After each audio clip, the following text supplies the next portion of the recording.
ఇంటి పరిసరాలతో పాటు వ్యక్తిగత పరిశుభ్రత పాటించాలని, నీరు నిల్వ లేకుండా చూసుకోవాలని, సీజనల్ వ్యాధులు ప్రబలకుండా జాగ్రత్తగా ఉండాలని మండల ప్రత్యేక అధికారి నీలిమ తెలిపారు.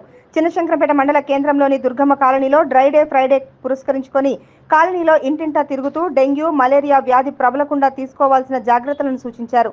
ఇంటి పరిసర ప్రాంతాలలో కుండీలలో నిల్వ ఉన్న నీటిని తొలగింపజేశారు.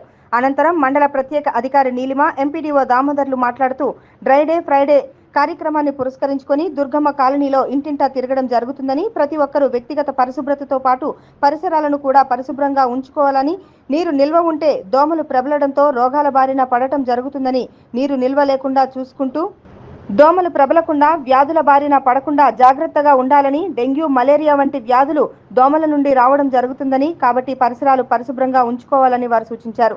ఈ కార్యక్రమంలో మండల ప్రత్యేక అధికారి నీలిమ, ఎంపీడీఓ దామోదర్, ఏఎన్ఎంలు, ఆశా వర్కర్లు, అంగన్వాడీ టీచర్లు పాల్గొన్నారు. ఫ్రైడే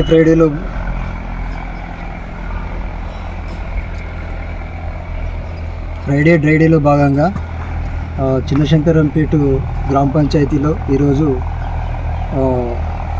కార్యక్రమాన్ని చేపట్టడం జరిగింది.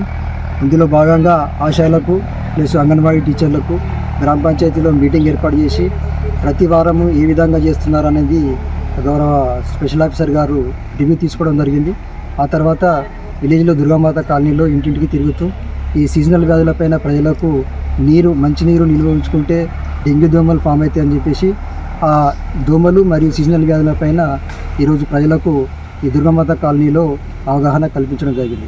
అలాగే మీ టీవీ ద్వారా ప్రజలకు తెలియజేయండి ఏమంటే, మీ ఇంటి పరిసరాలు మీన్స్ మంచినీరు నిల్వ ఉంచకుండా చూసుకోవాలి. మంచినీరు 4-5 రోజుల కంటే ఎక్కువ నిల్వ ఉంటే అందులో డెంగ్యూ దోమ ఫామ్ అవుతుంది. కాబట్టి మీ అందరికీ తెలియజేయండి అంటే, మీ ఇంటి మన చెట్లు ముళ్ళ కంపలే కాకుండా ముఖ్యంగా మన ఇంటి పరిసరాలలో నీరు నిల్వకుండా ఉంచుకుంటే దానివల్ల డెంగ్యూ నుంచి మనము రక్షించుకోవచ్చు అని చెప్పేసి ప్రజలకు తెలియజేస్తున్నాను.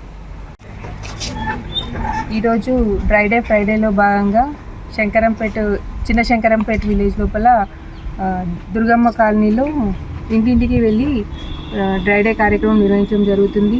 మాతో పాటు ఎంపీడీఓ గారు, తర్వాత ఆశాలు, అంగన్వాడీలు, ఏఎన్ఎంస్ అందరూ ఉన్నారు. ప్రతి ఇంటికి కూడా వెళ్ళి చుట్టుపక్కల ఉన్నటువంటి పరిసరాలను ఎక్కడ తొట్టిలలో కానీ, తర్వాత కుండీలలో కానీ వాటర్ నిల్వ ఉండకుండా చూసుకోమని చెప్పేసి చెప్పడం జరుగుతుంది. నిల్వ ఉన్న వాటర్ని తీసేసిండ్రు, దాంట్లో బ్లీచ్ చేయడం కూడా జరుగుతుంది. వాళ్ళకి ఇక మీద దాన్ని అట్లా ఉంచుకోకుండా వాటిని బోర్లించి పెట్టుకొని పరిసరాలను పరిశుభ్రంగా ఉంచుకోవాలని చెప్పేసి చెప్తున్నాము. దీన్ని బట్టి మనకు దోమల నుంచి నివారించుకోవడానికి డెంగ్యూ, మలేరియా లాంటి వ్యాధులు రాకుండా ఉండాలని చెప్పేసి వాళ్ళకి వాటిపైన అవగాహన అనేది కల్పించడం జరుగుతుంది.